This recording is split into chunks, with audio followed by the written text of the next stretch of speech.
Indian Country Today Media Network is a website and weekly online newsletter that is a national news source for native people in North America. In January 2011, the ICT Media Network revealed their new online multimedia news platform. It is a daily, hourly, or as news breaks, internationally recognized news service owned by the Oneida Nation of New York. In July 2014, ICTMN announced that it had registered 1,009,761 unique monthly visitors for the month of June 2014, according to Google Analytics. ICTMN has created its own popular social networking page on Facebook, which has exceeded 300,000 likes. History. ICTMN carries original news reporting on issues of interest to Native American readers.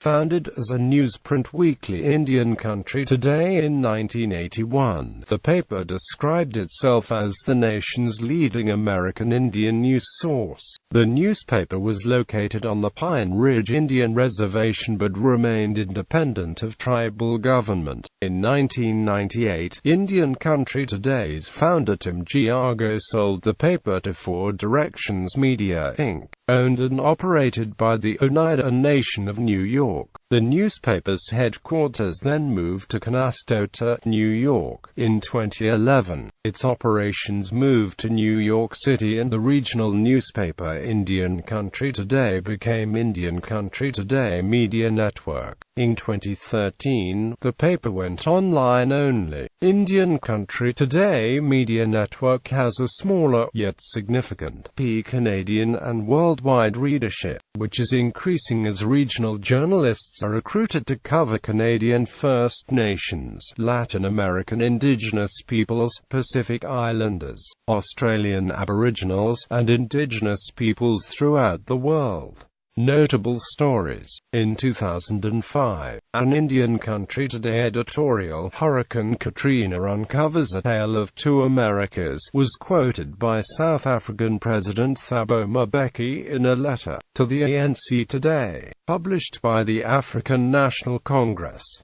Indian Country Today had extensive coverage of the adoptive couple v. Baby Girl of the 2013 Supreme Court of the United States Baby Veronica case, in which an Oklahoma father who was an enrolled member of the Cherokee Nation sought custody of his daughter Veronica. The coverage included a guest editorial by the president of the Charleston branch of the National Association for the Advancement of Colored People. On June 5, 2014, President Barack Obama wrote a column for Indian Country Today titled, "On My Upcoming Trip to Indian Country," describing how he and his wife Michelle Obama plan to visit the Standing Rock Indian Reservation in North Dakota later in June. In December 2014, Indian Country Today ran a series of articles covering the controversial 2015 National Defense Authorization Act land swap provision that would give land sacred to the San Carlos Apache Indian Reservation in Arizona to Resolution Copper Mine, a joint venture owned by Rio Tinto and BHP Billiton. Over 104,000 had signed a petition to President Obama, "We the People, Stop Apache Land Grab," in which the White House gave an official response. Indian Country Today has ongoing coverage of the Native American mascot controversy, or the use of Indian images in names and sports.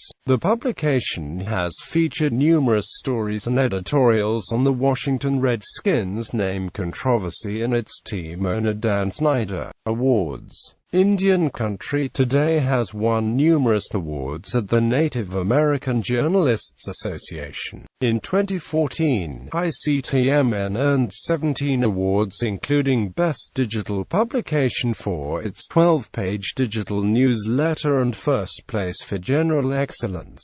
In 2013, ICTMN took 11 awards at the conference. writers, editors, and contributors. Indian Country Today has included staff writers Rob Capricioso, Washington, D.C., Bureau Chief Mark Fogarty, Terry Crawford Hansen, and Larry Spotted Crow Man. Mark Trafant is the 2014 Atwood Chair of Journalism and former president of the Native American Journalists Association and a former executive news editor of the Salt Lake Tribune. Regular columnists include Steve Russell of Oklahoma's Cherokee Tribe and Associate Professor Emeritus of Criminal Justice at Indiana University, Bloomington, as well as Stephen Newcomb, co-founder and co-director of the Indigenous Law Institute in California. Suzette Burr of the Cherokee Nation is the former public affairs officer for the National Museum of the American Indian and has received recognition for her in-depth coverage of the Baby Veronica case and other stories about the Indian Child Welfare Act. In 2013, Marty Two Bulls and Oglala Lakota cartoonist and satirist for ICTMN was profiled by the Associated Press.